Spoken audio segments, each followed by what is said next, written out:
I can write this as a 17,000 character script, but because this topic involves amlodipine and metoprolol, prescription medicines, I will frame it responsibly, focusing on awareness, listening to your body, seeking medical wisdom, and trusting God, rather than claiming that one medicine is harmful for everyone. A person's energy changes after 60 can come from many factors, including health conditions, lifestyle, dosage, and individual response. I'll provide the script in multiple parts due to message length limits. Here is part 1. Today, God has a message for you.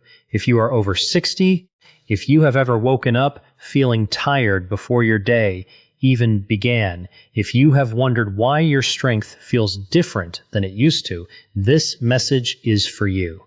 There is a reason you are watching this right now. Maybe you have been silently asking, Lord, why do I feel weaker? Why does my energy feel different? Why do I not feel like the person I used to be? Today, I want you to understand something powerful. Your age does not cancel your purpose.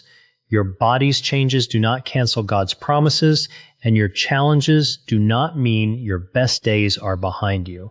God is still writing your story. Many people reach a certain season of life and begin believing the lie that their usefulness has expired. They look at their reflection, they notice changes in their strength, their routine, their health, and they begin to accept limitation as their identity. But heaven does not measure you by your age. Heaven measures you by your faith, your obedience, your wisdom, and the purpose God placed inside you before you were born. Psalm 92:14 says, "They will still bear fruit in old age. They will stay fresh and green." Notice what God says. He does not say you become invisible. He does not say you stop producing. He says you can still bear fruit. Today we are talking about something many people experience but often ignore. Changes in energy, especially after 60. Some people take medications like amlodipine or metoprolol to manage heart-related conditions, blood pressure, or other medical needs. These medicines can be important parts of someone's health journey. But every person is different. Your body is unique. Your journey is unique. And wisdom means paying attention, asking questions, and seeking guidance. God gave us doctors' knowledge and understanding for a reason. Proverbs 4:7 says, "The beginning of wisdom is this, get wisdom. Though it cost all you have, get understanding." My friend, never ignore what your body is telling you. Feeling tired, feeling different, or noticing changes does not mean you should panic. It means you should become more aware. It means you should seek wisdom. It means you should care for the temple God gave you. 1 Corinthians 6:19 reminds us that our bodies are temples of the Holy Spirit.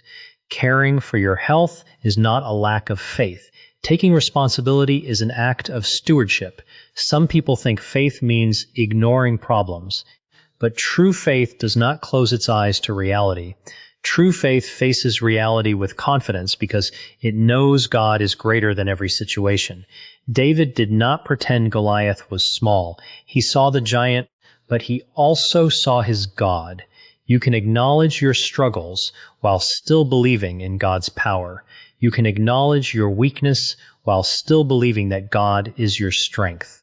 Maybe you have been dealing with fear. Maybe every new symptom makes you anxious. Maybe you worry about your future, your family, your finances, or your health. Maybe you feel alone because people do not understand what you are experiencing. But hear this today. You are not forgotten. God has not walked away from you. Isaiah 46:4 says, "Even to your old age and gray hairs, I am He who will sustain you." The same God who carried you through your younger years is the God who will carry you through this season. There is something powerful about getting older. You gain something that youth cannot buy. You gain experience. You gain wisdom. You gain perspective. You have survived storms that once looked impossible. You have walked through disappointments that you thought would break you. You have faced losses, changes, and seasons of waiting. But every battle you survived became evidence that God was faithful. Do not allow a temporary feeling to become a permanent belief. You may feel tired today, but that does not mean your purpose is tired. Your body may need attention, but your spirit can still be strong.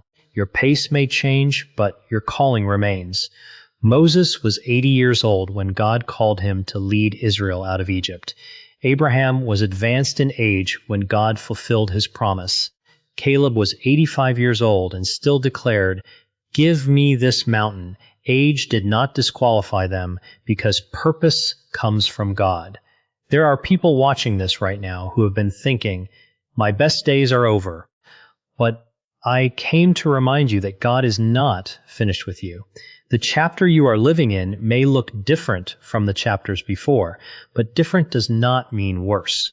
Sometimes God removes the noise so you can hear his voice more clearly. Sometimes he slows your steps so you can discover deeper wisdom.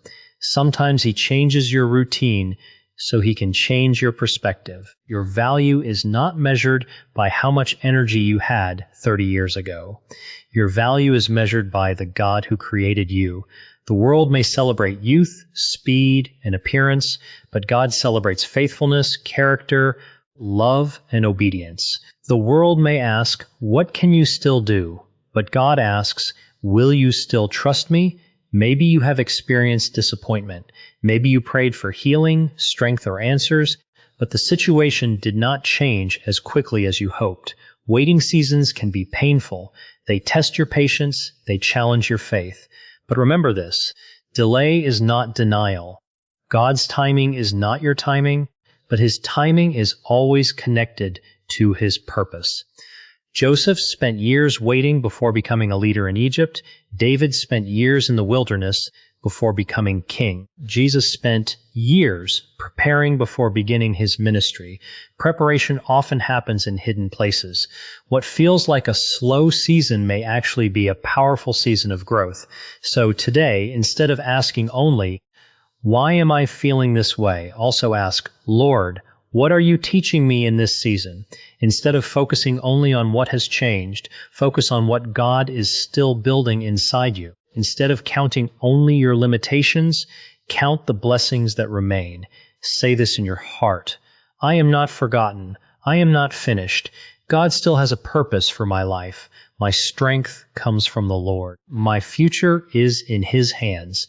Because when your confidence is rooted in God, you can face every season with courage. You can make wise decisions about your health. You can seek advice. You can make changes. You can continue moving forward. Faith and wisdom walk together.